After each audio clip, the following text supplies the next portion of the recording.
இன்றைய வானிலை தொடர்பான தகவல்களுடன் இணைந்து கொள்கின்றார் வளிமண்டலவியல் திணைக்களத்தின் வானிலை அதிகாரி முகமது சாலிஹின். வணக்கம். வணக்கம் அடில் சார். மத்திய சப்ரகமுக மேல், வடமேல் மற்றும் தென் மாகாணங்களில் இடையிடையே மழை பெய்யும். பிற்பகல் அல்லது மாலை வேளைகளில் கிழக்கு ஊவா மாகாணங்களின் பல இடங்களில் இடியுடன் கூடிய மழை பெய்யக்கூடும் என எதிர்பார்க்கப்படுகின்றது. இடியுடன் கூடிய மழை பெய்கின்ற வேளைகளில் தற்காலிகமாக பலத்த காற்றும் வீசக்கூடும். இவ்வாறான சந்தர்ப்பங்களில் பொதுமக்கள் அவதானத்துடன் நடந்து கொள்வது பொருத்தமானதாக இருக்கும்.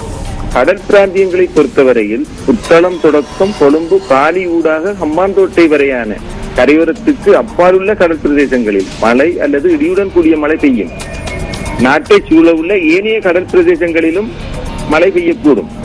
காற்று மணித்தியாலத்துக்கு 20 முதல் 40 கிலோமீட்டர் வேகத்தில் தென்மேற்கு திசையில் இருந்து வீசும்.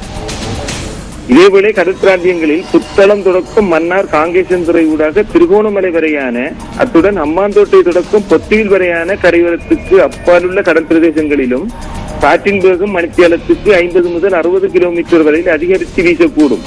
இவ்வாறான சந்தர்ப்பங்களில் குறிப்பிட்ட கடல் பிரதேசங்கள் கொந்தளிப்பாகவும் காணப்படும். நன்றி அந்த வானிலை தொடர்பான தகவல்களுக்கு.